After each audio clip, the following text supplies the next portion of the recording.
को सफल बनाने के प्रयोजन से जब नारद शिव शंकर के पास आए तो उनसे नंदा व्रत का उपाय लेकर सती का मार्गदर्शन किया। व्याकुल सती को नंदा व्रत का मार्ग नारद ने दर्शाया अवश्य, किंतु पिता दक्ष का क्रोध और शिव के प्रति उनका विरोध बाधक सिद्ध हुआ।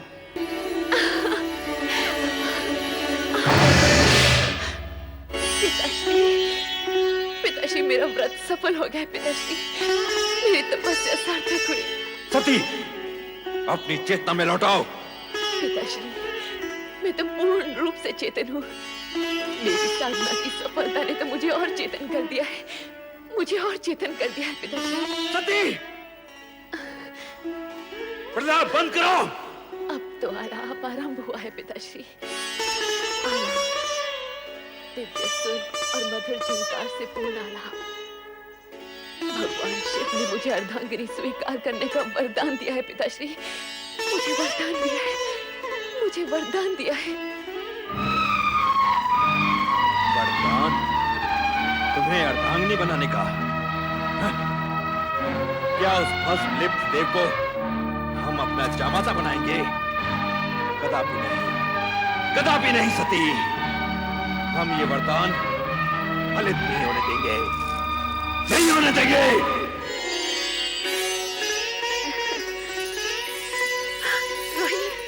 सती, तुम कुछ कहो न कहो, तुम्हारे खिले खिले मुख की एक एक रेखा ये उद्घोष कर रही है कि तुम्हें तुम्हारा मनमीत मिल गया है।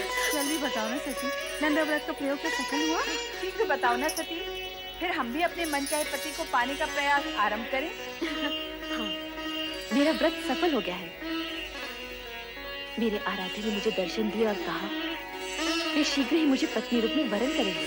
परंतु सती, पिताश्री इस विवाह के विरुद्ध हैं। कहीं ऐसा ना हो। शिव जी का वचन मिथ्या नहीं होता बहन। जब संपूर्ण ब्रह्मांड उन्हें सत्यम, शिवम, सुंदरम के रूप में मानता है, तब उनके मुख से निकले वचन असत्य हो ही नहीं सकते।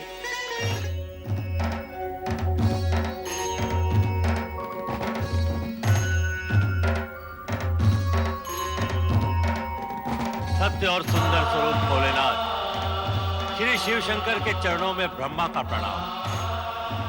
कैलाश में आपका स्वागत है ब्रह्मा जी।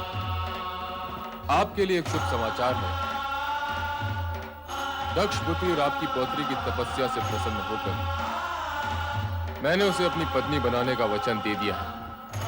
अपने और मेरे बीच इस नवीन संबंध के जुड़ने की सूचना देकर आपने मेरा मन प्रसन्न कर दिया प्रभु।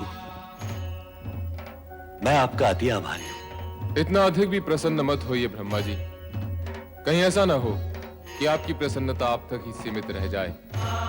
आपके कहने का तात्पर्य क्या है सदाशिव? आपके पुत्र दक्ष प्रजापति का मन मुझसे विमुख है। इस विवाह के लिए उनसे स्वीकृति लेना अब आपका ही उत्तरदायित्व है।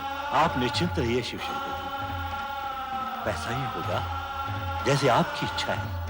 आपने मेरी पौत्री को अपनी जीवन संगिनी के रूप में स्वीकार करके मुझे और सती दोनों को कृतार्थ किया है।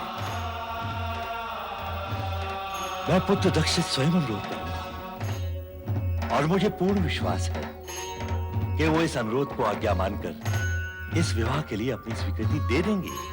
नहीं, कभी नहीं। मैं अपनी पुत्री का विवाह उस बैरागी औघड़ शिव से कभी नहीं करूंगा। समस्त ब्रह्मांड की कोई भी शक्ति मुझे ये कार्य करने के लिए बाध्य नहीं कर सकती, कदापि बाध्य नहीं कर सकती, कदापि नहीं। पुत्र दक्ष, हाँ? पिताश्री,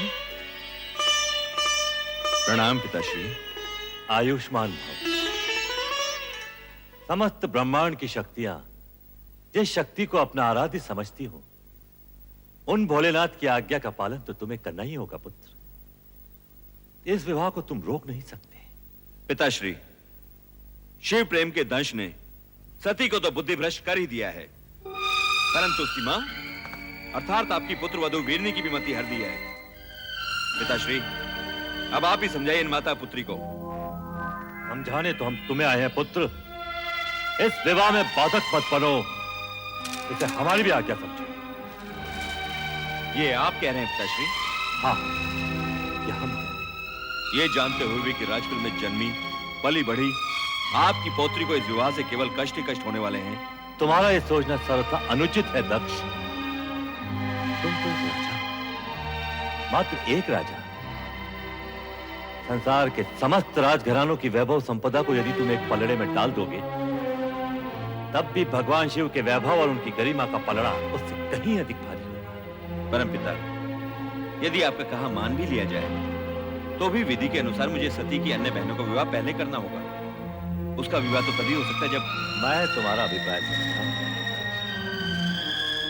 परंतु सती आदिशक्ति का अवतार है और शिव सती का विवाह विधाता का अटल विधान है। तुम्हारी इच्छा हो या न हो, तुम इसे रोक नहीं पाओगे।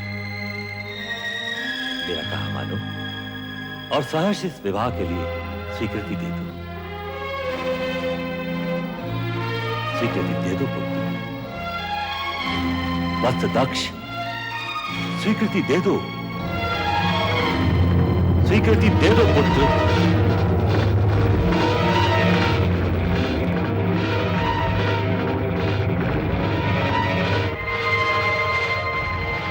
जैसी आपकी आज्ञा पिताश्री। सदा सुखी रहो पुत्र। और सर्वप्रथम ये शुभ समाचार हमारी पुत्रवधू और पौत्रियों तक पहुंचा दो, जिससे उनके अशांत हृदय को शांति मिले। शांति और धैर्य ही नारी के आभूषण है। इस तरह विचलित मत हो सती, सब ठीक हो जाएगा। नहीं माते, मेरा मन अत्यंत व्यथित है। मेरी व्यग्रता चिंता बनकर मेरे मन को खाए जा रही है। अरे सती, यूं मुंह लटकाए क्यों खड़े हो? नाचो गाओ मोद बनाओ।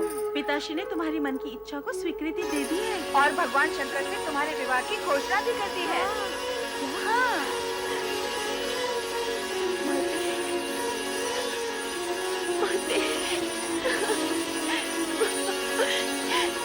ये क्या सती, जब तुम्हारी तपस्या का फल मिला तो तुम रो रही हो? माते, ये मात्र मेरी तपस्या तो नहीं, आपकी ममता और आपके प्रेम का भी फल है। यदि आप पिताश्री को अपने तर्कों से निरस्त न करती तो ये क्षण आने में न जाने कितने युग बीत जाते और आपकी पुत्री भोलेनाथ को पाने के लिए सदा सदा के लिए असमर्थ हो जाती। माते,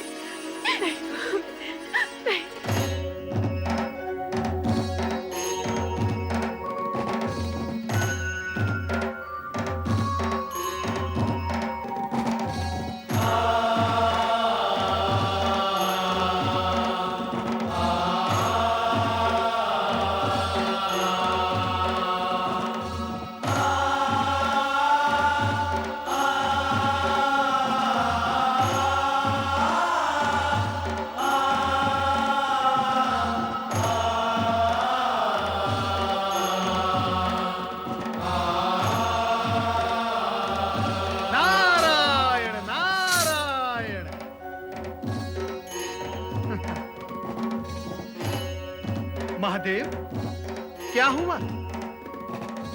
ये गौर वर्ण पर शॉर्ट सी किशोरियों जैसी लालिमा कहां से आ गई? महेश्वर, कहीं आपने अपने अंतर्मन में देवी सती को तो नहीं छुपा रखा?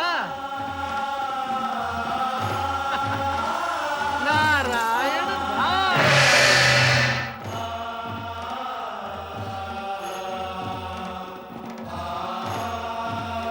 देवादिदेव महादेव के चरणों में शिव शंभु, उस दिन आपने मुझे एक शुभ समाचार दिया था। आज मैं आपको एक समाचार दे रहा हूं। मेरे पुत्र दक्ष प्रजापति ने आपके साथ अपनी पुत्री का विवाह स्वीकार कर लिया है। भगवान शिव शंकर की जय, देवी सती की जय, भगवान शिव शंकर की जय, देवी सती की जय। पुत्र नारद, अब मैं उत्तरदायित्व तुम्हें सौंपता हूं कि सभी देवताओं को शिव सती विवाह में पधारने का आमंत्रण देता हूं। अवश्य, अवश्य परमपिता, अवश्य। मैं ये मंगल कार्य शीघ्र ही पूर्ण करूंगा। नारायण नारायण नारायण नारायण नारायण। ओम नमो भगवते वासुदेवाय। हे जगदीश्वर, हे भक्तवत्सल, इस अकिंचन नारद का प्रणाम स्वीकार हो। तुम्हारा मंगल हो नारद, कहो कैसे आना हुआ?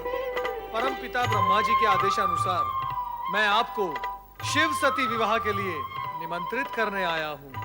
धन्य हो गए हम, यह सुनकर अति आनंद हुआ। प्रभु, सर्वत्र आनंद और हर्षोल्लास का वातावरण छाया हुआ है, परंतु आशंका यह भी है कि विवाह उपरांत ससुर जामाता अर्थात राजा दक्ष और देवादिदेव शिवशंकर के संबंधों में सुधार आएगा या नहीं। जीव या पदार्थ कोई भी हो, बड़ी कठिनाई से अपना स्वभाव छोड़ता है। अब विधाता के विधान गर्भ में क्या छिपा है, यह तो समय आने पर ही ज्ञात होगा। हे सर्वज्ञ, हे अंतर्यामी, सब कुछ जानते हुए भी आप अनभिज्ञ बन रहे हैं। यदि मैं आपसे पूछूं, इस शेष शैया पर देवी महालक्ष्मी कब विराजेंगी, तो क्या तब भी आप यही कहेंगे? विधाता जाने। नारद, सत्य तो यह है कि घटनाक्रम में कुछ नवीन मोड़ आने वाले हैं। उनके बाद ही देवी लक्ष्मी का आगमन संभव है। इस समय का घटनाक्रम यह कहता है कि हम शिव सती, पुरुष और प्रकृति के अद्भुत मिलन का आनंद मनाएं। नारायण नारायण।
मैं अपनी पुत्री को वधू वेश में देखकर आ रही हूं।